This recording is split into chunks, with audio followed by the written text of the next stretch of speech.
দেখো গিন্নি, আমি আর কোনো কথা বাড়াতে চাই না। আমার খিদা লাগছে, তুমি কিছু ভাত বাড়ে দাও, আমি খেয়ে মাঠে চলে যাব।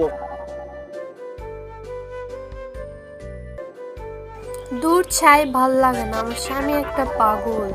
কত করে ওকে বললাম জমির ভাগটা নিয়ে নিতে। যে করেই হোক, ছলে হোক কৌশলে হোক, আমাকে জমির ভাগ নিতেই হবে।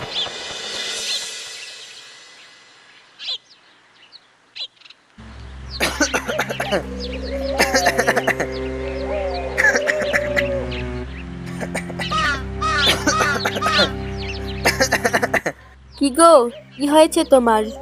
শরীরটারি খারাপ হয়েছে নাকি? কাশতেছো যে? না গো গিন্নি, এই সকাল সকাল ভোরে উঠে মাঠে যাই তো, কাজ করতে যাই তো, যার জন্য হয়তো মনে হয় ঠান্ডা লেগেছে, যার জন্য আমার কাশ হয়েছে একটু। হ্যাঁ গো, শোনো, আমি শুনলাম তোমার বড় ভাইয়ের বউ নাকি সব জমি জমা ভাগ করে নিতে চাইছে। আরে, বাবা মরেছে 1 বছরও এখনো হয়নি, এরই মধ্যেও তারা জমা জমি নিয়ে ভাগ করতে চাচ্ছে। দেখি তারা কিভাবে ভাগ করে। অত কিছু আমি জানি না। আমরা আমাদের জমির ভাগ পেলেই হলো, ওরা যা ইচ্ছা তাই করুক। দেখো গিন্নি, অত তাড়াহুড়া করো না, আগে দেখো যে বড় ভাইয়েরা কি করে।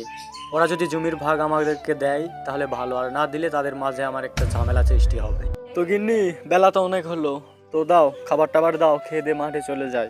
আচ্ছা, তুমি হাত মুখ ধুয়ে এসো, আমি খাবারটা বেড়ে দিচ্ছি।